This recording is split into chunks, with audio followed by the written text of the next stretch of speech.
students. I hope you all are absolutely fine. Today our chapter is chapter number 16th of Science NCERT class 8 book, and the chapter is light. So in this chapter we are going to understand about the laws of reflection, laws of what is light actually, how do we see the object, and many more interesting topics. So let's get started. First of all, what is light? Light is nothing but a source through which we see the object. Light ऐसा कोई कुछ भी नहीं है, सिर्फ एक source है जिससे हम किसी भी ऑब्जेक्ट को देख पाते हैं. ओके, जैसे आप मुझे देख पा रहे हैं इस टाइम पे, तो आप क्या कर रहे हैं, आप मुझे देख पा रहे हैं बिकॉज ऑफ लाइट. लाइट मुझ पर आ रही है और मैं लाइट को रिफ्लेक्ट कर रही हूँ. ये रिफ्लेक्शन जब आपकी आईज में जाएगी तो वहां पर एक इमेज फॉर्म होगी. तो उस इमेज, वो इमेज एक्चुअली क्या है, वो इमेज मेरी है, आप मुझे सी कर पा रहे हैं, देख पा रहे हैं. ओके, सो क्या ये लाइट मैं खुद प्रोड्यूस कर रही हूँ, एमिट कर रही हूँ, या फिर मैं जस्ट रिफ्लेक्ट कर रही हूँ. So I am just reflecting the light and not emitting it. Okay, so on this basis objects are of two type. एक वो ऑब्जेक्ट्स जिनकी खुद की लाइट होती है, लाइक मून, स्टार्स, ये ऐसे ऑब्जेक्ट है जिनकी खुद की लाइट को एमिट करते हैं.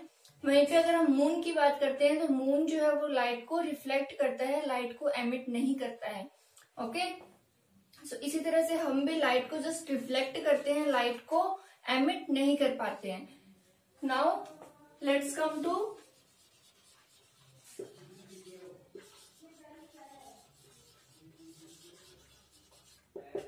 लॉज ऑफ रिफ्लेक्शन, यानी कि रिफ्लेक्शन के क्या नियम है साइंटिफिक साइंस में. ओके, इसके बारे में हम स्टडी करेंगे. सो इसमें दो के बारे में हम पढ़ते हैं. First is incident ray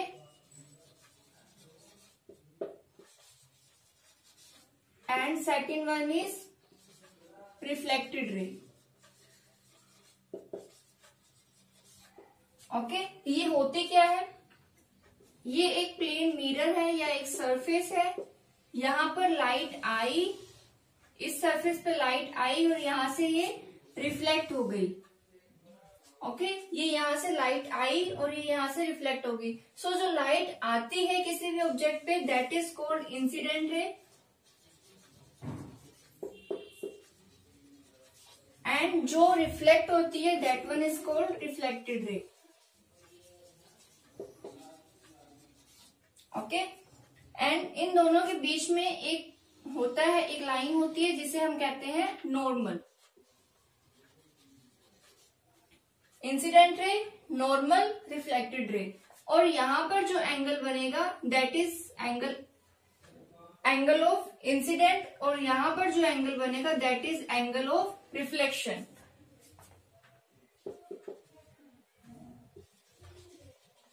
incident and reflection.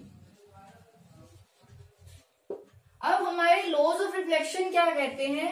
इसका फर्स्ट लॉ जो है that is incident ray, normal at the point of incident and reflected ray, they all lies in a same plane. Incident ray, normal at the point of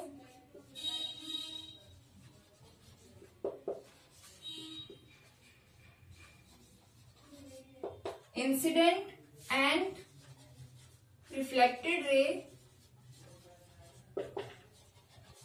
lies in same plane. ये सभी चीजें सिर्फ एक ही plane में होगी. ये हमारा laws of reflection का फर्स्ट लॉ है. एंड सेकेंड लॉ जो है वो है law of angle of incidence is always equal to angle of reflection. Angle of incident is always equal to angle of reflection. ये हमारे लॉज ऑफ रिफ्लेक्शन है. I hope it's clear to you. Now we will discuss about lateral inversion. Lateral inversion क्या होता है, इसकी term से ही हमें we can guess that हम क्या करते हैं, कई बार मिरर में देखते हैं और हम अपने राइट हैंड को अप करते हैं, राइट हैंड को रेज करते हैं, तो मिरर में हमें क्या लगता है कि हमने अपने लेफ्ट हैंड को रेज किया है। सो यही जो इन्वर्जन होता है, यानी कि राइट जो है वो लेफ्ट दिखाई देता है और लेफ्ट जो है वो राइट दिखाई देता है, उसी इंसिडेंट को हम क्या कहते हैं, lateral inversion.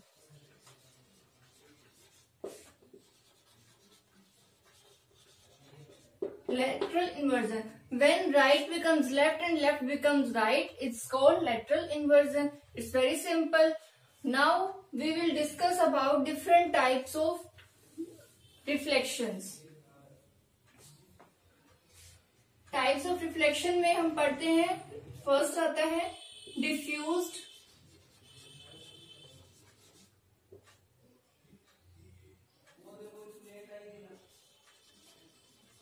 diffused or irregular reflection, and second one is regular reflection. Okay, ये दो टाइप्स के रिफ्लेक्शन हम स्टडी करते हैं। First one is diffuse reflection में क्या होता है, जब एक रफ सरफेस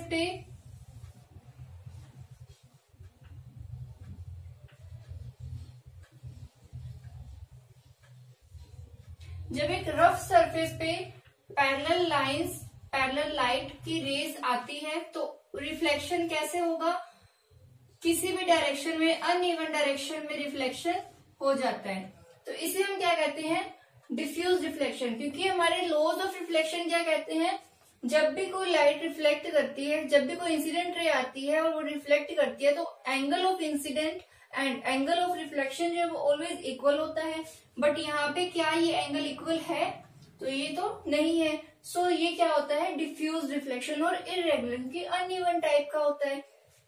इसी में अगर हम रेगुलर की बात करते हैं तो स्मूथ सरफेस पे, यहाँ पर हमने इररेगुलर सरफेस की बात की और यहाँ पर हम क्या करते हैं, स्मूथ सरफेस लेते हैं। स्मूथ सरफेस, इसमें क्या होगा, जब पैरेलल लाइंस इस सरफेस पे आएंगी तो ये बिल्कुल इवन टाइप में रिफ्लेक्ट करेंगी, जिससे एंगल ऑफ इंसिडेंट जो होगा वो एंगल ऑफ रिफ्लेक्शन के ऑलवेज इक्वल होगा।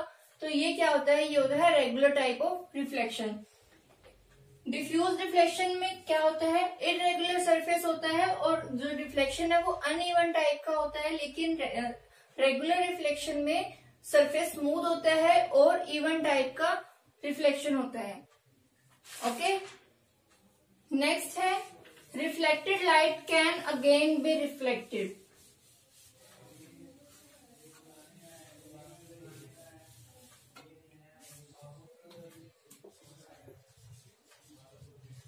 Reflected light can again be reflected, यानी कि एक ऑब्जेक्ट पे रिफ्लेक्शन आ रहा है, रिफ्लेक्शन से फिर से रिफ्लेक्शन हो रहा है, तो मल्टीपल रिफ्लेक्शन इसको हम कह सकते हैं मल्टीपल रिफ्लेक्शन। ये कैसे होता है, इसको हम एक एग्जांपल से बहुत इजीली अंडरस्टैंड कर सकते हैं। क्या होता है, जब भी आप अपने हेयर ड्रेसर के पास जाते हैं तो वो क्या करता है, वो आपको एक बड़े सारे मिरर के सामने बिठा देता है, राइट। अब जब वो आपके बाल कट कर देता है तो क्या करता है, वो एक छोटा मिरर ले जाके आपके बैक साइड में लेके जाता है, बिकॉज आप अपने फेस को फ्रंट मिरर में देख सकते हैं बट बैक को नहीं देख सकते। तो उसे देखने के लिए वो क्या करते हैं, एक छोटे मिरर को आपके बैक साइड में लेके जाते हैं, पीछे लगाते हैं, और उससे क्या होता है, जब आप फ्रंट मिरर में आप अपनी फ्रंट फेस को भी देख पाते हैं, प्लस बैक से जो इमेज बैक वाले मिरर में बन रही है उस इमेज को आप फ्रंट मिरर में भी देख पाते हैं। तो उससे क्या होता है, डबल रिफ्लेक्शन होता है, एक आपकी इमेज बनी और उसके साथ साथ पीछे वाले मिरर पे लाइट गई, लाइट से रिफ्लेक्शन हुआ और वो इमेज कहाँ पर दिखाई देगी, फ्रंट मिरर में। इट मीन्स फ्रंट मिरर में आपको दो इमेज दिखाई देती है, एक आपके फ्रंट की और एक आपके बैक की। तो इसे हम क्या कहते हैं, मल्टीपल रिफ्लेक्शन। इसी का यूज होता है इसी प्रोसेस का क्लाइडोस्कोप में।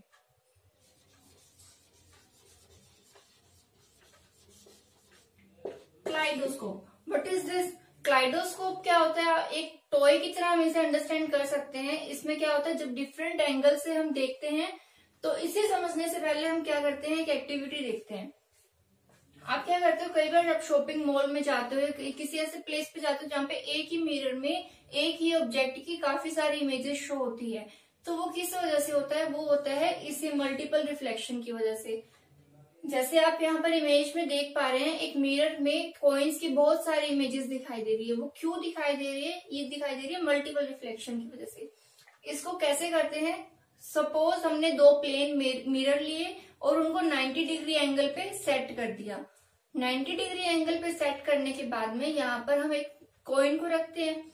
कॉइन को रखने के बाद में उसमें क्या दिखेगी, हमें मल्टीपल इमेजेस शो होगी। और जैसे जैसे हम इस 90 डिग्री एंगल को चेंज करेंगे, लाइक 45 डिग्री, 60 डिग्री, 120 डिग्री, तो जैसे जैसे हम एंगल चेंज करते जाएंगे तो इमेजेस और ज्यादा शो होती जाएंगी।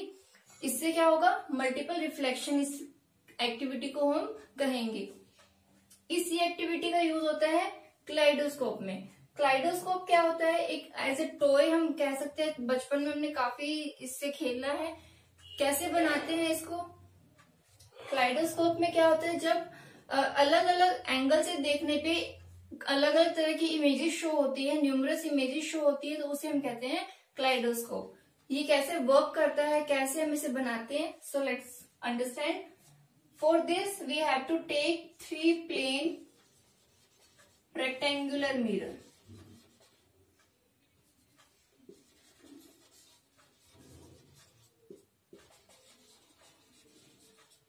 थ्री प्लेन रेक्टेंगुलर मिरर लेंगे, उनको हम एक हट जैसे हम बनाते हैं। दो मिरर को ऐसे ज्वाइन करेंगे, थर्ड को उनके बेस पे।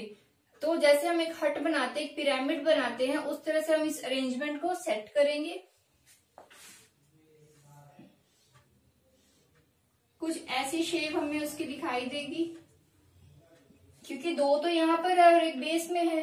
ओके, इसके बाद में हम क्या करना है, हमें एक कार्डबोर्ड से एक ट्यूब बनानी है, सिलेंड्रिकल ट्यूब बनानी है। जैसे हम पेपर को फोल्ड करते हैं ना, उस तरह से एक सिलेंड्रिकल ट्यूब बनानी है और उसके अंदर इस अरेंजमेंट को फिट करना है। अरेंजमेंट को फिट करने के बाद में क्या होगा, ये कुछ ऐसा दिखाई देगा। इसके बाद में इस एंड पे, एक एंड पे हमें क्या करना है, एक कार्डबोर्ड की डिस्क लेनी है जिस पर एक होल हो। कार्डबोर्ड लेंगे, एक डिस्क, जितना जैसे ट्यूब का साइज होगा उसी साइज की एक ट्यूब लेंगे और उसके अंदर एक कार्डबोर्ड लेंगे, डिस्क लेंगे और उसके अंदर एक होल कर देंगे, जिससे हम इस स्ट्रक्चर के अंदर देख सकेंगे। एंड दूसरे एंड पे एक प्लेन मिरर को लगाएंगे। ये तो होगी कार्डबोर्ड डिस्क, और यहाँ पर हम लेंगे plane mirror. Plane mirror, okay. So इसको करने के बाद में, और इसके अंदर हम काफी तरह के छोटे छोटे ऑब्जेक्ट्स, कलरफुल ऑब्जेक्ट्स डालेंगे, लाइक ब्रोकन बैंगल्स हम डाल सकते हैं, या छोटी छोटी कटिंग पिक्चर्स हम डाल सकते हैं। अब इसके करने की, पूरी अरेंजमेंट करने के बाद में जब हम इसके अंदर से देखेंगे, इस होल में से इसके अंदर देखेंगे, डिफरेंट इसको रोल करते जाएंगे तो अलग अलग एंगल पे हमें अलग अलग पैटर्न्स दिखाई देंगे, अलग अलग पिक्चर्स हमें दिखाई देगी। तो ऐसे ही यही है क्लाइडोस्कोप का प्रिंसिपल, जो कि बहुत ही इजी है। Now we will discuss about sunlight. Sunlight क्या है, हमने प्रीवियस क्लास में भी पढ़ा है। प्रीवियस क्लास में हमने क्या पढ़ा था कि सनलाइट को हम as a white light refer करते हैं। व्हाइट लाइट तो हो गई, सनलाइट जो है, सनलाइट, इसको हम as a white light refer करते हैं। But we have also learn that it contains 7 different colours. These are Vipure. Violet, indigo, blue, green, yellow, orange and red. ये 7 डिफरेंट कलर्स इस लाइट में होते हैं। इसको हम कैसे, जो ये एक व्हाइट लाइट से जब 7 कलर्स हमें अपीयर होते हैं तो उसे हम क्या कहते हैं, डिस्पर्जन ऑफ लाइट।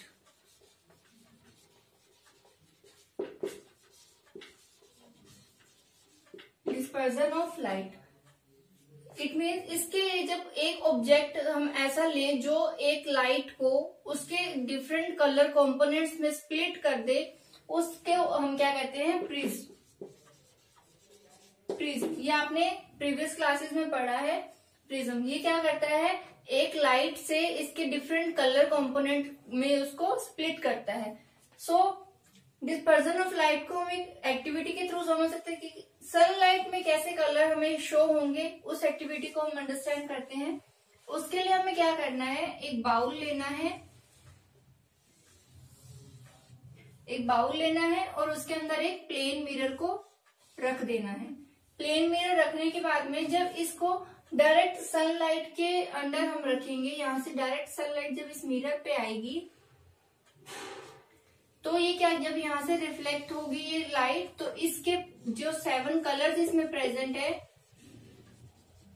वो कलर्स अपीयर होंगे। कलर्स अपीयर होंगे तो क्या होगा, डिस्पर्जन ऑफ लाइट होगा। अभी जो 7 कलर्स है, क्योंकि यहाँ पे तो हमने सिर्फ प्लेन मिरर लिया है, प्रिज्म तो लिया ही नहीं है, तो यहाँ पर वाटर, इसको बाउल को वाटर से फिल भी करना है। फिल करने के बाद में जब इसको हम, इसमें सनलाइट आएगी तो ये अपने डिफरेंट कलर कंपोनेंट्स में स्प्लिट हो जाएगी।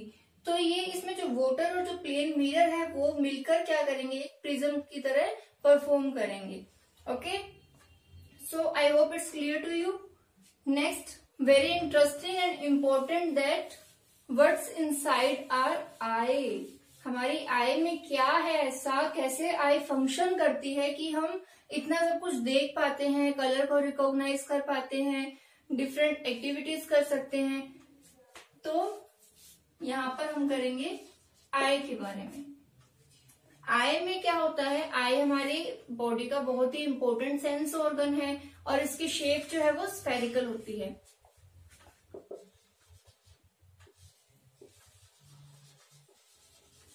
Spherical shape, okay, spherical shape होती है।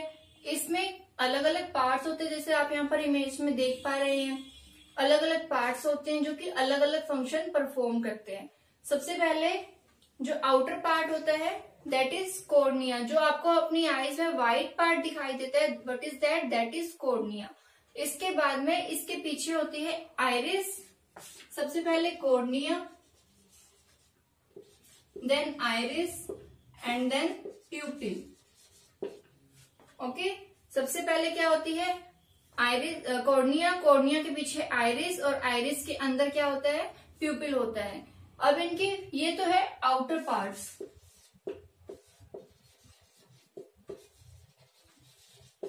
ये हमारी आई के बाहर के पार्ट्स है जो कि हमें इजीली विजिबल होते हैं। तो ये क्या काम करते हैं, आइरिस जो है वो लाइट को कंट्रोल करता है कि कितनी अमाउंट में लाइट अंदर जानी चाहिए, कितनी अमाउंट में नहीं। इसके साथ में जैसे आप एक डार्क रूम में जाते हैं तो आपको क्या होता है, ज्यादा लाइट की नीड होती है। एक डार्क रूम में चले गए तो आइरिस का साइज जो है वो ऑटोमेटिकली वाइड ओपन हो जाता है, जिससे कि ज्यादा लाइट आपकी आई में जा सके और आप किसी भी ऑब्जेक्ट से टकराए ना।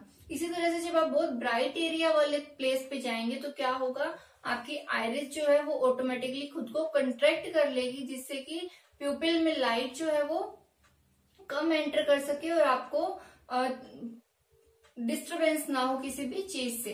ओके, सो यहाँ पर क्या हुआ, आइरिस जो है वो कंट्रोल करता है अमाउंट को एंड प्यूपिल से लाइट जो है वो अंदर जाती है।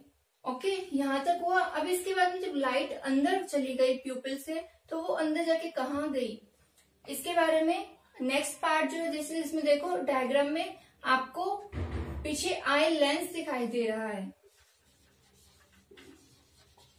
आई लेंस, आई लेंस क्या करता है, आई लेंस जो है वो लाइट को रिफ्लेक्ट करने का काम करता है। जैसे बाहर जो है प्लेन मिरर का हम यूज कर रहे हैं, मिरर से लाइट रिफ्लेक्ट हो रही है, इसी तरह से आई में आई लेंस जो होता है वो लाइट को रिफ्लेक्ट करता है।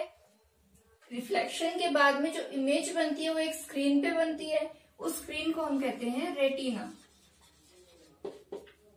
उस स्क्रीन को हम क्या कहते हैं? रेटिना। रेटिना में काफी तरह की नर्व सेल्स होती है, नर्व सेल कनेक्टेड होती है। जब यहाँ से लाइट रिफ्लेक्ट होगी, इमेज कहाँ बनेगी? रेटिना में बनेगी। अब उस इमेज जो बनी है उसके जो सेंसेशंस मिलते हैं वो सेंसेशंस नर्व सेल से ऑप्टिक नर्व में जाएंगे, ऑप्टिक नर्व से वो ब्रेन में जाएंगे। ब्रेन इंटरप्रेट करेगा कि आपने एक्चुअल में देखा क्या है, क्या इमेज बनी है, उसको कौन इंटरप्रेट करता है? आपका ब्रेन। ओके। इनके अलावा आई में दो तरह की सेल्स होती हैं। एक तो होती है cone cells and second one is rod cell. Okay. Cone cells जो होती है वो बहुत ही ब्राइट लाइट के लिए सेंसिटिव होती है। जब भी आप बहुत ब्राइट लाइट वाले एरिया में जाएंगे तो कोन सेल्स एक्टिव हो जाएंगी, और जब आप डिम लाइट वाले एरिया में जाएंगे तो वहां पर आपकी रोड सेल्स एक्टिव हो जाएंगी। ओके। सो यहाँ पर क्वेश्चन है कि जो आप कलर्स को रिकॉग्नाइज कर पाते, कलर सेंसेस आप कर पाते हो, तो वो किस ऑर्गन की वजह से होता है, किस सेल की वजह से होता है? तो जो सेल ब्राइट लाइट के लिए रिस्पॉन्सिबल है वो ही कलर को चॉइस करने में रिस्पॉन्सिबल होती है। ओके। यहाँ पर आइरिस के बारे में एक पॉइंट है कि आपने देखा होगा कई बार क्या होता है, किसी की आई ब्लू होती है, किसी की ग्रीन होती है, तो ये किस वजह से होती है? कौन इस कलर को डिटरमाइन करता है? कौन? तो वो करता है आइरिस। आइरिस एक ऐसा पार्ट है जिसकी वजह से आई का कलर डिसाइड होता है। ओके। सो ये तो था आई के बारे में। Cornea, iris, pupil, eye lens, retina, cone cells and rod cells, इन सबका अपना अपना फंक्शन होता है। इसके बाद में यहाँ पर एक आता है ब्लाइंड स्पॉट।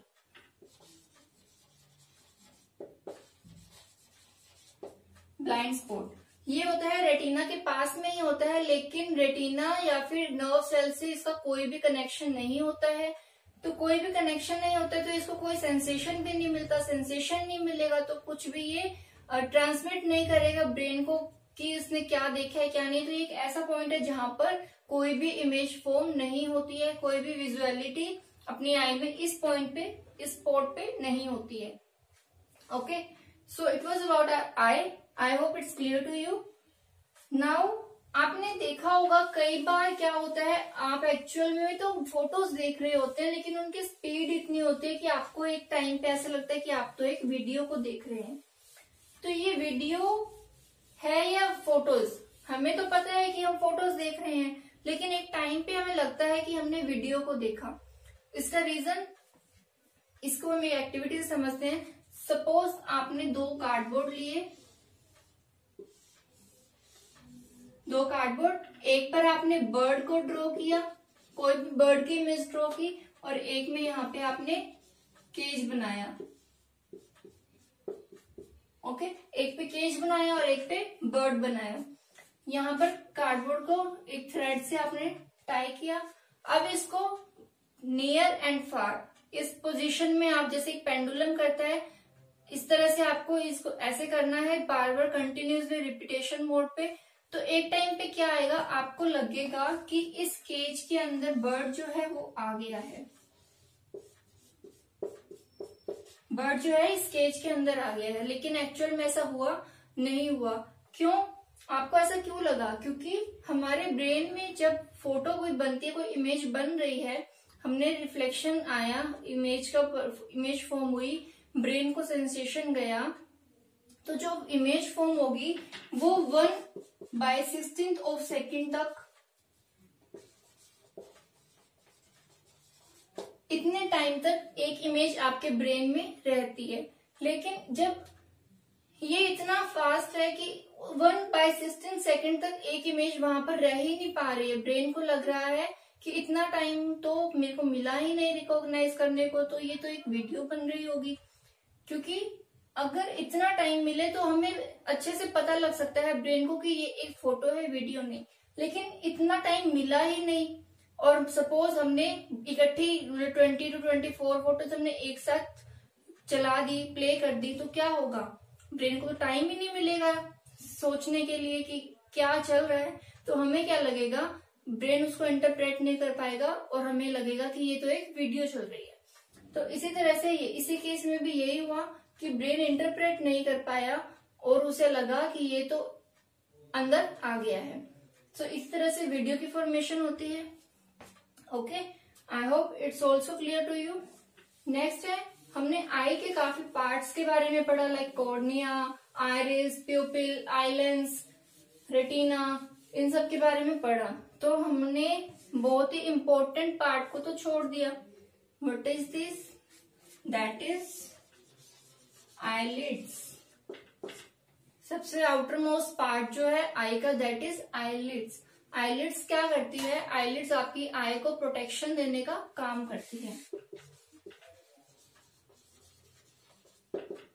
प्रोटेक्शन कैसे प्रोटेक्शन देती है? कोई भी अननेसेसरी पार्टिकल है वो आपकी आई में जाने से रोकती है। कौन? आईलिड। इसके अलावा बहुत ज्यादा लाइट आ रही है या आपको लाइट की रिक्वायरमेंट नहीं है तो वो शट कर देती है आपकी आईज को। जैसे आप सोते हैं तो आपकी आई शट होती है आईलिड्स की वजह से। तो अननेसेसरी जो लाइट है, जिसकी हमें रिक्वायरमेंट नहीं है, तो वो लाइट भी अंदर नहीं जा पाती है। ओके, सो इस तरह से आईलिड वर्क करती है। इसीलिए आईज की केयर कैसे कर सकते हैं हम? आईज की care, how to take care of your eyes.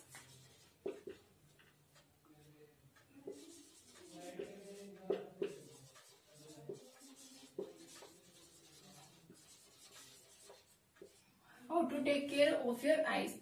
So eyes के लिए सबसे पहले तो हमें अपनी डाइट अच्छी करनी चाहिए। हमें विटामिन ए रिच फूड खाना चाहिए।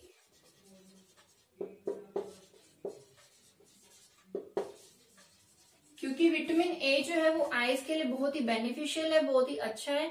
तो हमें vitamin A rich food like carrot, broccoli, leafy vegetables, इन सबको लाइक स्पिनच, इन सबको हमें इनटेक करना चाहिए। इसके बाद में जब भी हम कुछ स्टडी कर रहे हैं या कुछ पढ़ रहे हैं तो हमें सफिशिएंट लाइट होनी चाहिए। प्लस जो प्रॉपर एक डिस्टेंस डिसाइड किया होता है कि एटलीस्ट 25 सेंटीमीटर्स का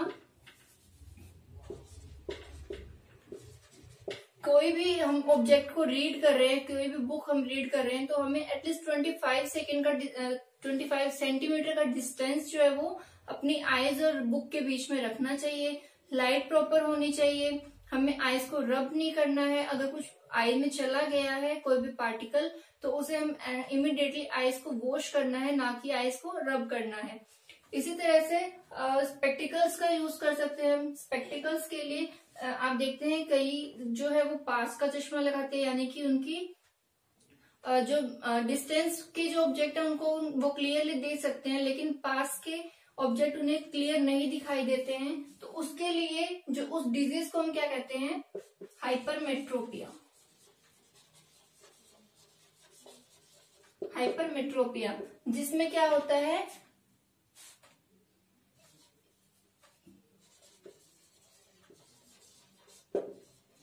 नियर ऑब्जेक्ट्स जो होते हैं these are not clear. Okay, और इसी तरह से मायोपिया होता है।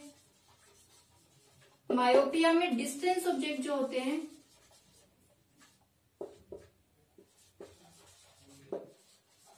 वो क्लियर नहीं होते हैं, यानी कि हाइपरमेट्रोपिया में हम पास का चश्मा लगाते हैं और मायोपिया में हम दूर का चश्मा लगाते हैं। इसके अलावा थर्ड डिजीज जो आती है दैट इज कैटारेक्ट, जिसे हम मोतियाबिंद भी कहते हैं। इसमें क्या होता है कि जैसे जैसे एज होती जाती है, ओल्ड एज में हम आ जाते हैं, तो क्या होता है आई साइड बहुत ही ज्यादा ब्लर हो जाती है, आई लेंस जो है वो फोगी फोगी हो जाता है। तो उसके लिए उसका ट्रीटमेंट क्या होता है? उसके लिए कोई भी स्पेक्स नहीं आता है, क्योंकि इनके लिए तो हम स्पेक्स बना सकते हैं, लेकिन कैटरेक्ट के लिए कोई भी स्पेक्स नहीं बना सकते।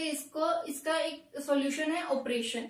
ऑपरेशन में क्या किया जाता है, जो आपका आई लेंस होता है उसको रिप्लेस करके उसकी जगह पे एक आर्टिफिशियल आई लेंस को लगाया जाता है, जिससे कि इस डिजीज से हम ओवरकम कर सकते हैं। Okay, and now our last topic is how visually impaired persons read the books. Visually impaired means जो ब्लाइंड होते हैं, जो देख नहीं पाते हैं, वो कैसे अपनी बुक को कैसे रीड करते हैं, वो कैसे स्टडी करते हैं।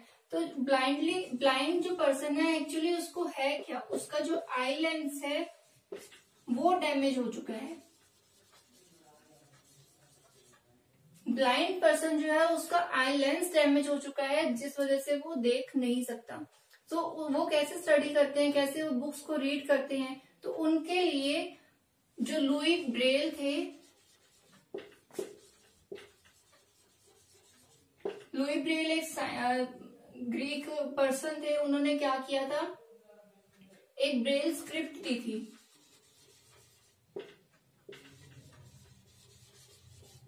ब्रेल स्क्रिप्ट, इसमें ब्रेल स्क्रिप्ट में क्या होता है, जो लेटर्स होते हैं वो एम्बेडेड होते हैं, उसके अंदर क्या होता है डॉट पैटर्न्स होते हैं। 63 तरह की इस ब्रेल स्क्रिप्ट में 63 डॉट पैटर्न्स है। इन पैटर्न्स में क्या होता है, ये पैटर्न्स जो है वो डॉट्स जो होती है वो एम्बेडेड होती है, उभरी हुई होती है। तो उनको टच करके रिकॉग्नाइज किया जाता है कि यहाँ पर कौन सा लेटर लिखा गया है। यानी कि कोड लैंग्वेज हम बोल सकते हैं, इनकी कोड लैंग्वेज होती है कि एक डॉट है तो वो कौन से लेटर के लिए है, किस पोजीशन पे डॉट है, तो वो हम नहीं समझ सकते हैं, वो इनको समझाया जाता है और वो इसी तरह से लर्न करते हैं, उनको टच करके वो रिकॉग्नाइज करके अपनी बुक्स को रीड करते हैं। So I hope it's clear to you, and with this our chapter is completed. If you have any query then drop it in comment section. Thank you.